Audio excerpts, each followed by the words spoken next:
Karibu kwa mara nyingine tena mtazamaji wa The World News katika kipindi hiki cha ulimwengu wa siasa. Jina langu ni Adam Hussein.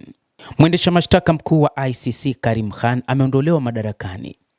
Nchi wanachama wa mahakama za kimataifa za uhalifu ICC zimepiga kura kumwondoa Karim Khan katika wadhifa wa mwendesha mashtaka mkuu kufuatia tuhuma za utovu wa nidhamu wa kingono. Uamuzi huo ulipitishwa mnamo Ijumaa kwa kura 82 za kuunga mkono kuondolewa kwake. Khan ambaye alichaguliwa kuwa mwendesha mashtaka wa tatu wa ICC mwaka 2021 alikuwa amesimamishwa kazi mwezi uliopita wakati uchunguzi ukiwa unaendelea. Mnamo Juni, chombo cha usimamizi wa mahakama kilihitimisha kuwa Khan alifanya ukiukwaji mkubwa wa majukumu yake na utovu mkubwa wa nidhamu kwa kuhusishwa na uhusiano wa ngono usiofaa na mfanyakazi wa ngazi ya chini wa ICC.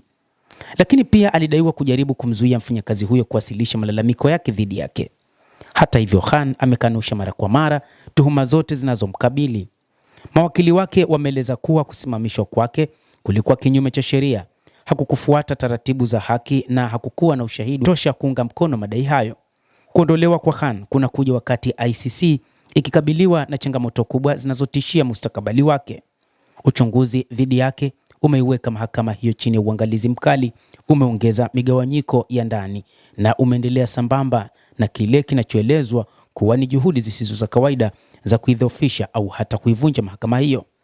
Wafuasi wa ICC wanaonya kuwa mgogoro huo unaweza kudhoofisha mahakama hiyo na kupunguza uwezo wake wa kushughulikia uhalifu mkubwa wa kimataifa, ikiwemo uhalifu wa kivita na uhalifu dhidi ya binadamu. Hata hivyo, ICC inakumbana na changamoto mbalimbali. Mnamo Februari mwaka 2025, mahakama hiyo ya kimataifa uhalifu wa ICC iliahidi kuendeleza majukumu yake ya kisheria baada ya rais wa Marekani Donald Trump kusaini amri ya kuwawekea vikwazo wafanyakazi wake. Kwa mujibu wa ICC, inasimama imara na wafanyakazi wake na itaendelea kutoa haki na matumaini, ikiongeza kuwa amri hiyo inalenga kuharibu kazi yake huru na isiyokuwa na upendeleo. Amri ya Trump ilituhumu ICC kwa vitendo vya kibadhirifu na visivyokuwa na msingi vinavyolenga Marekani na mshirika wake wa karibu Israel. Mwaka 2024, ICC ilitoa hati ya kukamatwa kwa Benjamin Netanyahu kwa tuhuma za uhalifu wa kivita huko Gaza, ambapo Israel ilikana tuhuma hizo. ICC pia ilitoa hati ya kukamatwa kwa baadhi ya makamanda wa Hamas na hata waziri mkuu Benjamin Netanyahu. Katika tamko lake ilisema inalaani utoaji wa amri iliyotolewa na Marekani inayolenga kuwawekea vikwazo maafisa wake na kuingilia uhuru wake wa kazi isiyokuwa na upendeleo. Baadhi ya wachambuzi wa mambo wanasema kwamba hata kuondolewa kwa Khan huenda ni kutokana na baadhi ya misimamo yake, na pengine hata kesi yake ambayo inamkabili huenda ni mashinikizo.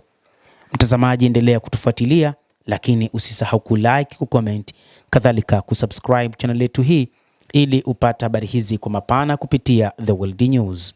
Mimi ni Adam Hussein. Endelea kuwa nasi wakati wote, endelea kutufuatilia ujue ni nini kinachojiri katika ulimwengu.